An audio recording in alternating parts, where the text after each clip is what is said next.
Thank you. All right.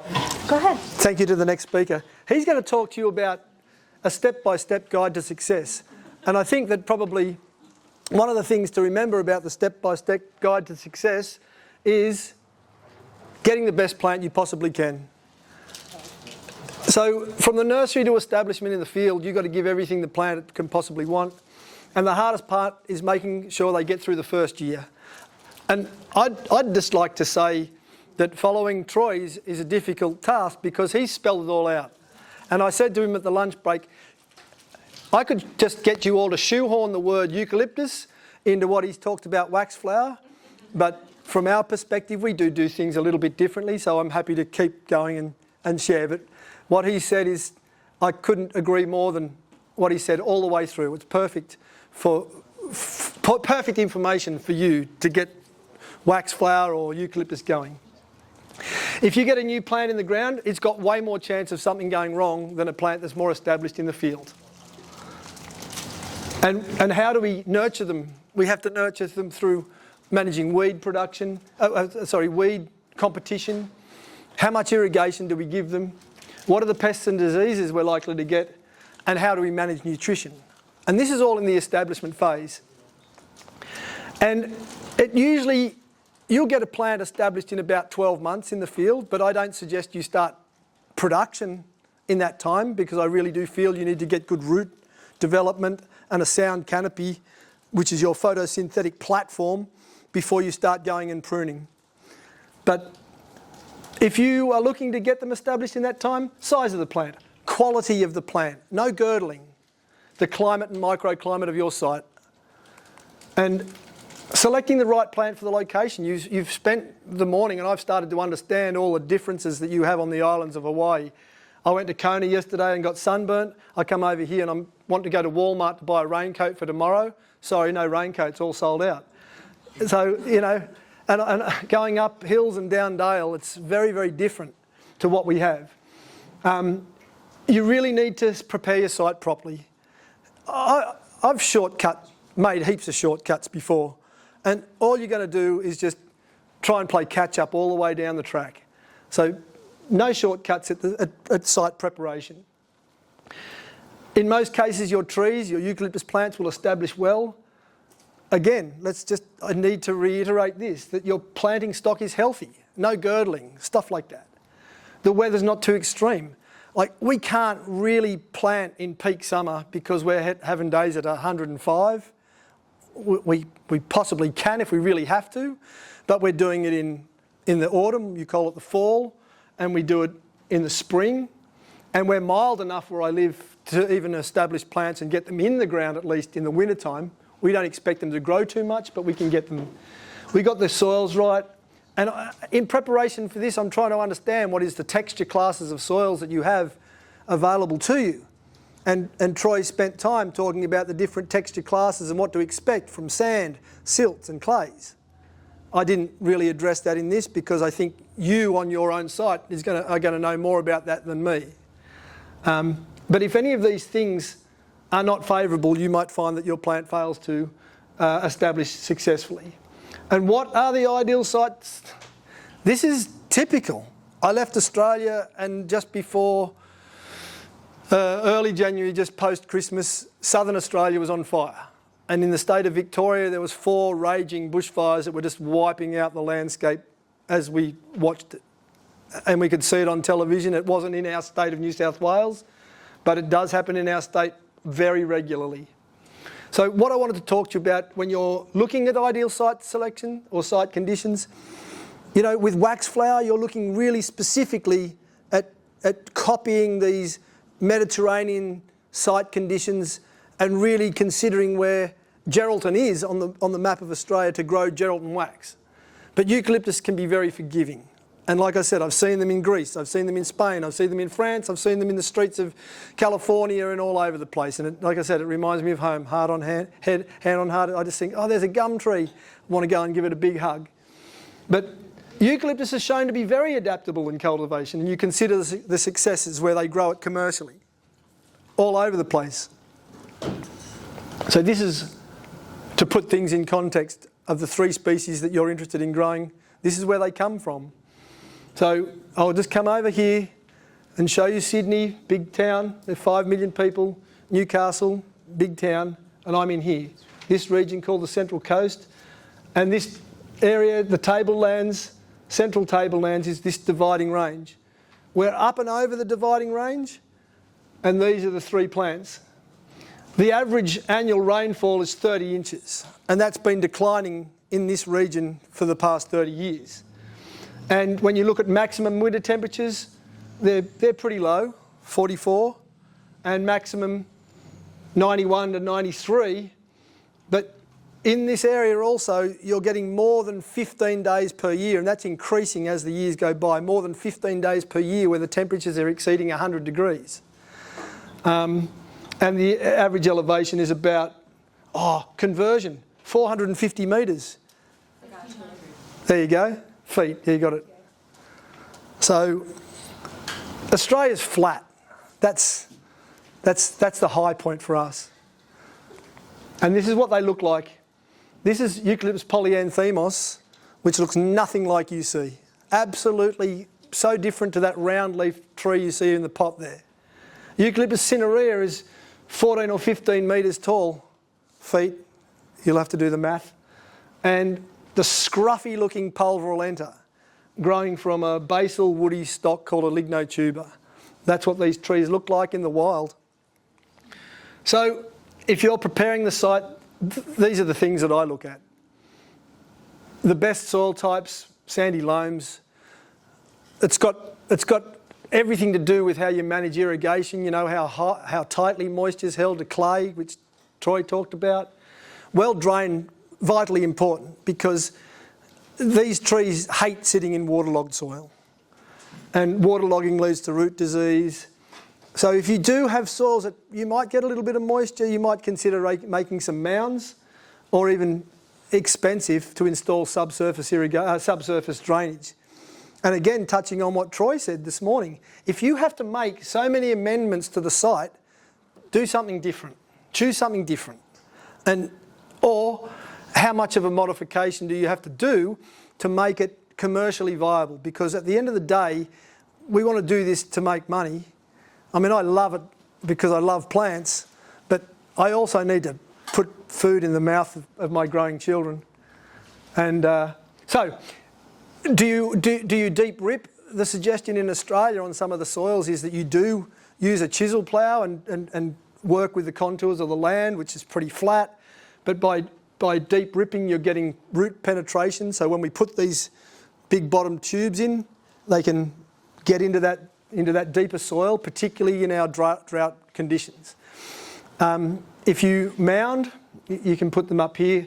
And what sort of things do you need to prepare for before you put a plant in the ground? And whether you like herbicides or not, we might use knockdown glyphosate or other herbicides, and perhaps even pre-emergent herbicides, which Troy again talked about. But a little bit different, just outside the range of waxflower preferability. I mean, waxflower can deal with more slightly alkaline. These eucalyptus prefer slightly acidic. And where you saw that countryside, it is brutal, hard, low fertility. Australian soils are ancient and impoverished.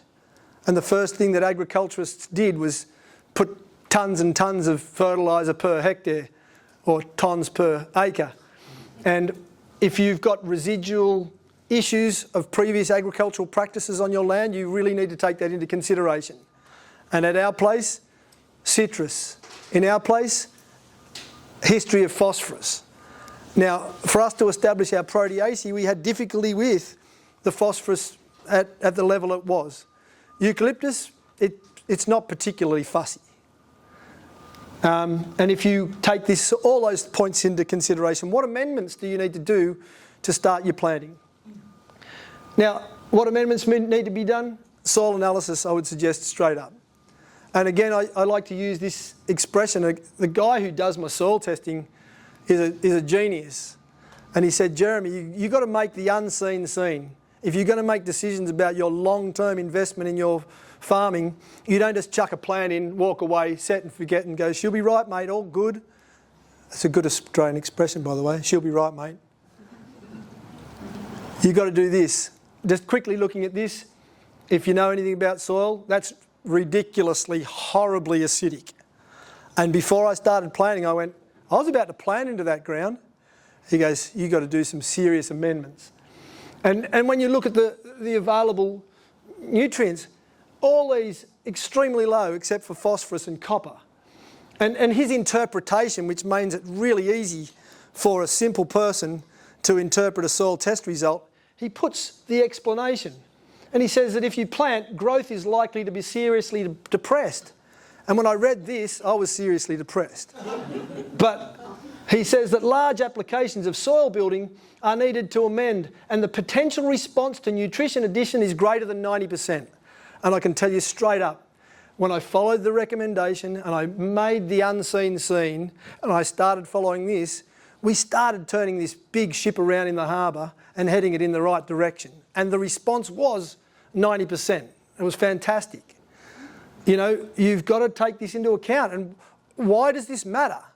And the reason, I'm not going to give you a lesson on soils today because you can read all about it in some of the literature at the back, but very, very quickly, if you take into consideration the effect of soil pH on nitrogen, phosphorus, potassium, the three big elements for assimilation, if you're down where I was, I could be putting fertiliser out and getting a third of a response for my expensive fertiliser. You get it in the right zone and you're looking, it speaks for itself. So that's important, and these were the sorts of things we needed to do. We needed serious liming amendments, and calcium carbonate, agricultural lime, dolomite, calcium magnesium carbonate. And if you've ever had to apply that, you look like a snowman covered in dust. But we managed to find this product. They're both now made in Australia. This Omnia company is in Australia now, where you get a compressed prill of calcium magnesium carbonate and a compressed prill, and it means that you can apply it with a simple spreader like so, and you get no dust on you. And as soon as you get irrigation, it starts working as normal agricultural lime and dolomite do. And if you need to incorporate it, better to incorporate early at the time before planting. But this product also allows you to apply at any time if you're using a standard spreader. You'll notice that our rows, our land is flat. Notice all the gum trees? Notice all the gum trees? We're surrounded by them, they're everywhere. But this is what it looks like with those sorts of amendments. And you'll also see that, again, touching on what Troy said, compost for us is everything. Our soil is sandy and poor.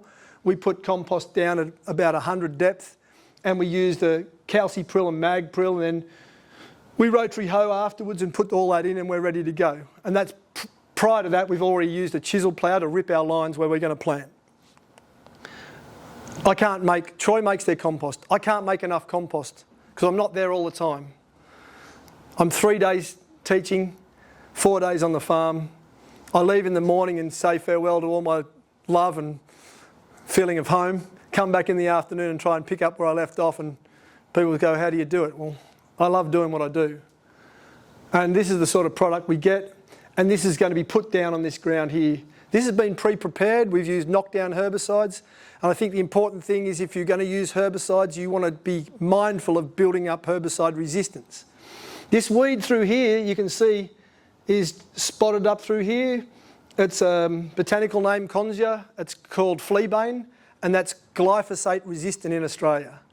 And so we have to use a switch of different modes of action of herbicide to knock this down. But that's how we like to start. And then we chisel plough, rip to a depth. Then we put the compost down. Then we put the calci prill, mad prill according to our recommendation, and we rotary hoe. And it gives us an ever so slightly raised bed. Oh, my son is not here to see the embarrassment of him when he was a kid. But we've been doing it like this for a long time. He's using the very sophisticated stick to do our row distances. But I wanted to show you this. This is in Southern Australia.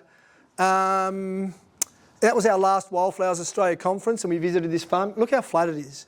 Can you see any organic? Nothing. Can you see any wind protection? Nothing. Yet they're really making a hard go of establishing trees in this difficult situation. They'll get there, and I'll show you some pictures down the track.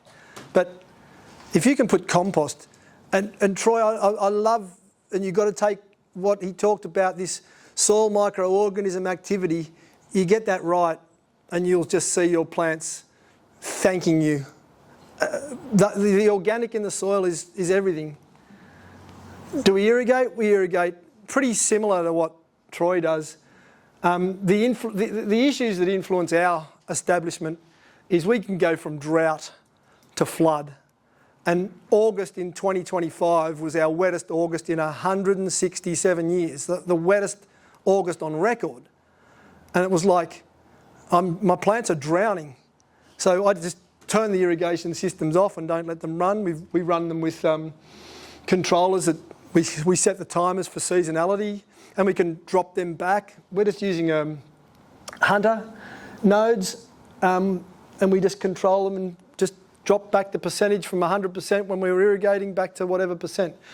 We're looking at a more sophisticated way to do things as we move forward, but this is what we do. It's better than going around and turning them all on and off. But having an automated system doesn't mean you don't use these, because as I said, you know, I lost plants when I had an irrigation failure in my nursery and I thought everything was sweet. I'd gone down, it's 100 degrees, go and catch a few waves, come back, the nursery hadn't been watered, and you know, you can see what happens. We are different to what Troy uses, that push-in button dripper. We're using Uniram, which is inbuilt, and you can see we get this made, or comes to us at 30 centimetre spacings. There are problems that Troy touched on, and that is if you get a blockage from one, how do you correct it? And we have to cut it and put a joiner in. The joiners cost us $1 each, but we can get around it. But we have very good filtration. Our water comes from subterranean, which Coca-Cola, I was telling Troy on the way in today, Coca-Cola company bottles the water that comes out of our aquifer and sells it to Sydney to be sold as bottled spring water. But we've got clean access to the water. We have it in holding tanks and we have a good filtration system, which means we don't have so many issues with emitters getting blocked. Now, as previously said, these trees have adapted to low fertility sites, and they have shown to be positive in terms of the first years of establishment and subsequent years during production to respond positively to fertilisers. So we use planting tablets, and we also use compost, which rather than put in the planting hole, we incorporate it before we start. If we start to see that the planting tablets that we use are becoming a little less efficient, or we start seeing some issues, we can put always an option of a controlled release side dressing of fertiliser as a supplement. These are like our set and forget tablet. This is a 20-gram tablet, and it gives a year, which is what we started the conversation. What's the establishment time? It's about a year. So these, we put our plant in the planting hole, we position one of those next to the root ball, and then it degrades through just all the microorganisms in the soil and over time, and you get 1 year of continuous release. And that's the establishment. It's kind of like set and forget. I don't know what equivalent you have here, but there was Typhoon, designed for low P. There's another brand called Agriform, which they use in tree planting in Australia. We do a lot of tree planting, eucalyptus planting in Australia, because we've historically cut them all down. And now we've cut them all down, we've got to replant them and re-establish our degraded site. So there's lots of tools and tube stock and planting sticks and fertilisers and insecticidal tablets that help re-establish these eucalyptus. So how do you deal with weeds? Wow, you could talk on weeds all day. You could lightly cultivate before you start. I'm just going to touch this woven weed plastic mat, which has been around for a long, long time. I'm not liking it too much. If you get it caught up in a line trimmer and it starts to fray, then you get those plastic fragments that are just going to keep just working into the environment, getting caught in a marine life and so on. I've got this product called Weed Gunnel, I'll show you. And then you've got options of herbicides, which again have environmental issues, whether you're philosophically opposed or whether you have to use it as a matter of necessity, you should also be mindful of not just environmental issues, but herbicide resistance. And what's wrong with just putting a thick application of heavy mulch? I'm going to just cut through all this. If you've got lots of brush, I don't know if you call it brush or heavy woody weed, cut and paint with herbicides. You can trim or remove the whole plant, just get rid of the seed heads to stop that cycle of weeds. If you're going to use chemical effects, like there's products you can use that have low mammalian toxicity but high potency on woody weeds, but you've got to find out what they are in your part of the world. And always be mindful of the mode of action of the herbicide and try to change, because if you just keep going down one pathway, that's when you're heading down for localised resistance. Oh, okay. You've seen that. That's our pre-plant weed management. So you've got, I know this, you've got this active ingredient in the States, metsulfuron methyl, and we've been using that very, very cautiously. It's low mammalian toxicity but high potency, and you want to really be careful. We use it for blackberry, privet, woody weeds, and under our power lines in Australia, because we're worried about bushfire, the people who have to keep the power lines clear, they use it to control eucalyptus under the power lines. So it's a very potent herbicide, and if you do investigate metsulfuron methyl, just check it out and realise that it's not friendly if you get drift. Nor is glyphosate, so that's just a brand that we use. Glyphix is glyphosate. We alternate with glyphosate and glufosinate ammonia. We call that Basta in Australia. And then there's Rout, which is a granular pre-emergent herbicide. We tend to use this one in the nursery, which is designed for pre-emergent controls of weeds in container and field-grown stock. And I love your picture, because when you can see granulated herbicide on the ground that much, the company that we deal with and buy our chemicals from give us laminated cards. And they show the laminated card, and you can see the distribution of the granule across the top of the pot or the top of the card. And then that's the guide, use that. So not just wasteful, but potential adverse effect to shallow feeding roots. I don't know if you've seen these, but we're using these a lot, and this gives us an excellent 2 years or more immediate root zone, no competition. They're made from jute fabric. They come with a slit. They come with a slit here and here, so you can put a bamboo stake, tree guard. We don't use tree guards, but we just plant those, position them, and then we put our mulch over the top. And that can give us really, I don't want to be, you saw the pictures of Troy having that hand weeding around the plant. And I don't like, when a plant's little, the prospect of disturbance of those new forming shallow roots. You pull a big clod of grass out or something like that, plants don't like it. No, as I said to you before, there's many Australian plants that are resentful of any root disturbance. And these cost us about $1 each, and it's the best dollar I ever spent. That's part of our planting. With anything, whether it's Eucalyptus, acacia, or any plant we put in the ground, we're using one of these. We do use this plastic, but we don't use it on our beds. We use it in between our beds. I've found that in the past, using it on beds, it gets hot. And again, a lot of our Australian plants that have shallow roots, and you can feel it on a hot, like we're getting 100-degree days. That's hot to touch. In the wintertime, I've got a little Australian Kelpie dog. She loves it and lays on that. It's nice and warm, but it's very unforgiving, and particularly if you're wanting to manage microorganisms and you're having elevated temperatures. So I'm not writing that off. It still can be used, but there are things that I'm not real happy about. The other thing is this guy here, he's using drip line like I do, and unless you line your hole up with that, it's not going to work, because this stuff just rolls off either side. When the plants get bigger, it's okay. But also cutting this.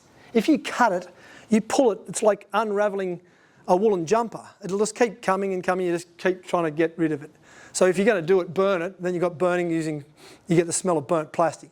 So, I don't know. But this product here, I bought a little square for you to have a little touch and feel. It might sound that I'm the salesperson for the weed gunnel company, but I can see through that. Nothing up my sleeve. I feel like I'm a magician. But this stuff is hydrophilic to facilitate easy passage of water through the mat. Yes, it does. It does. And it's really, really good. There you go. I'm just the salesman for weed gunnel. I got them to send me a few samples, and I used it on my Christmas bush, and that's still there after 4 years. And I've got a little bit of scattered weed through here, but not much. So breathable, water penetration through, breakdown of organic material on top, and not impacting on soil microorganisms or the soil biology. So that's I've got it here, www.weedgunnel.com.au. You can check out their site and you can see whether or not they'll send you some rolls or something. But it's good stuff. Again, non-selective herbicides, and Troy touched on it. If you're going to use this, very unforgiving. You get a drift onto a young plant. This one, a little bit more forgiving. But you don't. Both just treat with caution. Now, how do we deal with pest management at establishment? Geez. You see my farm is surrounded by gum trees. They just go, hey, it's a bit tough in the bush here. We might just come and just jump into your paddock where they're lovely and well fed. So we get autumn gum moths. What do? You've got to use these all the time. You've got to inspect. Hand removal is perfect. But how do you hand remove on 500 acres? It's not a physical possibility. Do you spray? Possibly. So this is, Troy talked about this, imidacloprid. You can buy it as a spray, but these were designed for systemic insecticidal protection, and these were designed for Australian trees. That is, eucalypt trees. They're on label specification. This was designed throughout southern Australia, where we're planting timber for pulp and timber for paper and for industry. A lot of southern blue gums are getting planted, and they were finding they were being smashed by defoliating insect pests. And you'll have to speak to your entomologist in town to find out what pests you got. But autumn gum moth comes in autumn. It's pretty clever, they named it that. But you've got stem scarab beetles, sap-sucking psyllids will smash the leaves and curl and cup, and gum tree scale, where you get a small infestation and then you've got a big infestation. And so what these are designed to do, you put the little planting thing next to the hole. I think I've got a picture later on. And there's added fertiliser as well. So they've got a small bit of fertiliser, systemic insecticide and fertiliser. And the idea is that the roots will migrate to the fertiliser and then through the vascular system of the plant draw up the insecticide. 1 tablet for 1 year. And so that's the establishment phase again. You can continue to use them through the production of the plant, but you just have to start bumping up. 2 tablets, 3 tablets, 4 tablets, and then start moving them outside to make sure that they're sitting in those feeder root zones. That yellow sticky trap is ready to be changed. Yeah, I just grabbed that before I left, but I wanted to show you that don't just guess. And I like that Troy said, you know, you make decisions based on the data that you've got, and you make decisions on when are you going to step in when the pest threshold becomes great. And how do we trap moths? So you've got pheromone traps because some of these things fly in. Wind protection. These are just pictures that I use for my teaching practice. I'm not suggesting that you stake the tree, but consider what I showed you earlier, and that is a tree's response to fire, is they have these epicormic shoots. Epicormic shoots are coming from just under the bark, so they're very weakly attached. And if you're in a high wind area, you'll find your branches breaking away. So you might need to consider some kind of wind protection. When we established our plantation, we used casuarina or she oaks, I don't know what you call them here, but we used them as wind protection. And you can find, you know, from your local agronomist what might work. And our plant spacing, I just put this in to show you our Magnolia grandiflora little gemma's foliage. we don't have any pests on these at all. And so we can plant them at, thanks for the conversion, Russell, it's 4 foot between, up to 5 foot, and about 11.5 feet between. The only access we need is just to mow and to harvest. But if we were growing eucalyptus, which my next plot up here is, we need to allow access for spraying. We are going to have to spray, and I hate to say it, but if we're mindful of our spray practice, we will only do as required. You can see here some plant spacings. This is a guy, I found him on the internet. He's got a really interesting farm in Italy. Marcello Mellis. He's got some really interesting eucalyptus going on. And this picture here is in southern New South Wales, just outside of the Australian Capital Territory, in a place called Bookham. And they've got them just allowing for management between. What's not shown in this image, just on the outer side, is a wide spray option for 3 rows in on this side, and then this side 3 rows in that way, so you get penetration of like your spray equipment if you have to use that. Access for harvest and maintenance. Planting techniques, just as Troy said, ditto. Gum tree, ditto. Wax flower. Mulching. Kinked root. Kinked root is what you do, is bad operator error. Girdled root, holding the plant in the container too long. So when you saw me pricking out the little seedling, great care. That will stop that. Holding in a round pot will give you that. So always planting good stock. And pruning during the first year, well, don't go too hard too soon. So you can establish multi-trunks on Cineraria and Polyanthemos by going down quite low. But with Eucalyptus pulverulenta, they're naturally going to be shooting from down low anyway because they're lignotuberous. I wanted to just show you this. This is what happens when you go too hard too soon. Don't take this photosynthetic platform away. Yeah, don't go too hard too soon, but also let the root system develop a sound, solid root system. So in summary, prepare the site correctly. Do the soil testing, determine your amendments, look after the weeds, look after the pests, look after the nutrition, look after the irrigation, consider the plant spacings, look at your formative pruning methods, and always plant quality stock.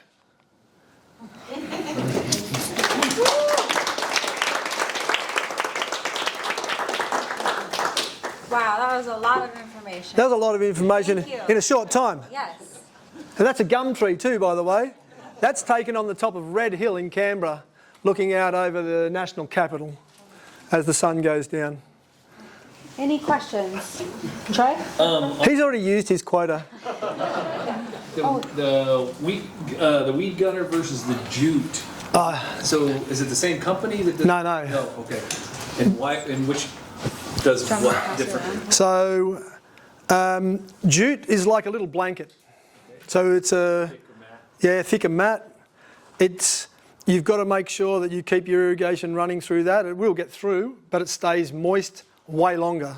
So you've got to make sure that you sort of pull that back a bit from the trunk a bit, and that will give you longevity. If I pull up a dead plant 3 years later, the mat's still just starting to decompose. This stays a bit more rigid over those few years. So either one, I've tested both. Do you prefer one or the other? I like the jute. You like the jute? I like this. You know the pictures I showed you of me growing my daisies in the field? I love this because if I'm in Sydney teaching my students, I'm not there at home pulling weeds out of my annuals, and this stuff works beautifully, and I get them to put little slit cuts in on their machine, and the spacing is how I request. So it runs through a machine, they put a slit, and then I plant into those slits, and I can just run my irrigation line over the top. So either, but I'm liking jute for our woody perennial crops. I like this for our annuals and our soft wooded perennials.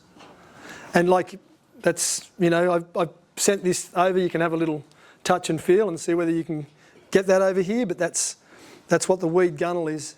And the jute matting is, we get, as I said, there's companies that are supplying in Australia for forestry, and those forestry people will get the typhoon tree tablets, the staples for your weed mat, the squares, which are 450, what's 450? 450s are 300 is 18 inches, Hey, I'm getting it. It's 18 inches by 18 inches. You can get bigger ones, and it actually comes in big wide rolls which they use for erosion stabilisation. But we've found the little squares work really well for under tree establishment, no weeding. It adds an extra $1 the cost of your planting, but it means you don't come back. And if you have to peg them, you can peg them. They pay for itself. Yeah, they do. In terms of weeding, they pay for themselves 100%. Kiahi, did you have a question? I wanted to circle back to you. Oh, earlier I was going to ask, how saturated did you like to keep your flats when you were? Oh, not at all. Just, again, really critical on this. We're using what Troy, we switched over, like at the college, they've got like custom built environmental controlled glass houses, which I love playing in. At home, I've got a simple glass house, simple shade house, but we've switched over to those cool nets, and they are fantastic just for keeping the air moist. And they were originally designed for vegetable production, where they run them high up in the tunnel houses in Australia, or in Israel they were invented. But they cool the air without the moisture getting on the cucumbers, tomatoes and things, so they don't get moisture on their fruits. So they're called cool nets for cooling the air, but they raise the relative humidity in that space. So before we start any seedling flat production, we water the trays thoroughly to wet through, sow the seeds, vermiculite over the top, light water, set and forget, and just monitor on a day-to-day. If we have to water, we use a dram water breaker, and we use a water breaker that's got 1,000 holes per diameter, which when you put your hand under, it's like soft. If you're just watering general nursery plants, that dram water breaker, they're American, are 450 holes. And the 450 gives you bigger droplets like a shower head, and that's for nursery stock. But for our seeds and our cuttings, if we have to water them, we use the dram red breaker, 1,000 holes, which you put your hand under, it feels just like light soft, and it doesn't smash the growing media around. Yeah. So check them out, dram, D-R-A-M-M. And we have to do our American conversion to get them to fit our metric fittings. So it costs us an extra couple of dollars to get that onto our hoses. Wow. Yeah. All right. Other questions? Yes, and then we'll come to you. Go ahead. Go ahead. Oh, okay. Do eucalyptus, do they have a natural corkscrew root, or is... No, They don't? they don't. Where did I learn that 2 years ago? I don't know, but they don't. To a break. No, they don't. Disregard what I But what they do, I could talk to you about eucalyptus all day. But the really interesting thing about eucalyptus is the oils in the leaves were, from the time of them evolving from our first flowering plants in Australia, there's records of fossils, 58 million years ago is the ancestral eucalyptus that broke off and gave us these 1,000 different species. The oils in the leaves were meant to be a protection against insects and other feeding animals that were also evolving at the same time. But what's happened is the insects have learned how to cope and deal with that. So we have certain pests which are very typical of eucalyptus, and pests that might just only work on other things. I mean, look at the koala sitting in there. That's the laziest animal we have in the country. It sleeps for 23 hours a day and just eats gum leaves because the diet is so poor. But it's a crazy tree to start digging into and spending time reading about. But there's so much to learn, but no corkscrew roots. They will deal in our country on sandstone, where you have a fracture in the sandstone country, and they'll grow through, and then the bark will envelop that rock and still manage to function, and it looks almost like candle wax dripping over the rock, but they'll still grow. And the stony slopes where Eucalyptus cinerea grows, I did a university population ecology survey in that area, and the title of it was Managing the Flora on Stony Slopes. And you can't put a pitchfork into the ground, it's so stony and dry and hard. But they managed to get a root down. And I'm not sure whether they were sort of implying with this corkscrew that they have some sort of means to be able to find their way through, because when you consider root penetration, it's the tip of the root cap that's designed to lubricate through the soil to protect the zone behind of meristematic growth that keeps on wearing away as it goes through the soil. So I'm not sure about being corkscrew, no. I always think that, you know, with any plant production, getting nice, sturdy, well-developed, good root division. And that's why these bottomless pots that give us this air pruning work so well, because the evidence suggests that with less air pruning, the roots will go straight to the bottom, because that's what plants want to do. They'll also go laterally, of course. But what you can find with certain plants, if you don't have good air pruning, is the roots will all go to the bottom, and the expense will be a good root development down here and not much root development up here.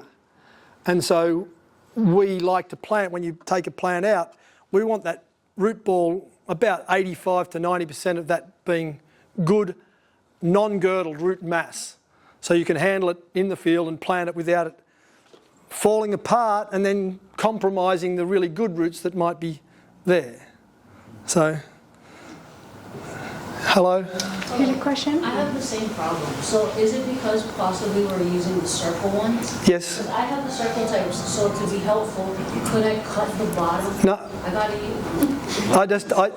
I honestly believe square, and the only reason I say that is I'm sounding old, but I've done it for more than 40 years, and I've seen crop failures, and I've done, it'll be all right, I'll chuck it in the ground, it'll be fine.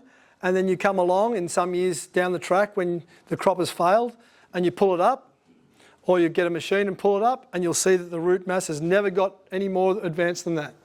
And I'll show a picture in the next bit. A perfectly grown tree or shrub is going to go down as far as the root is allowed to go in the soil conditions that it has, and they're going to extend outwards. And that gives it its stability. And more stability means greater longevity over time. And with a girdle root, even though you might think that it's only tiny and it'll be all right, I'll chuck it in, it'll just have that memory to keep doing this, and you won't find it until you pull it out and do a destructive analysis. And the destructive analysis shows, you know, that problem. Yeah, I 100% agree on the wax flower too. Same thing. You start right, finish right. Yes. It's worth it. And it's so tempting. You got that baby plant. It looks beautiful, and it will grow to that size with no problem. But for full production, you'll fight that thing the rest of its life. Agreed. Okay, folks, it is 1:30. It is break time. Let's take a quick break and then reconvene in 15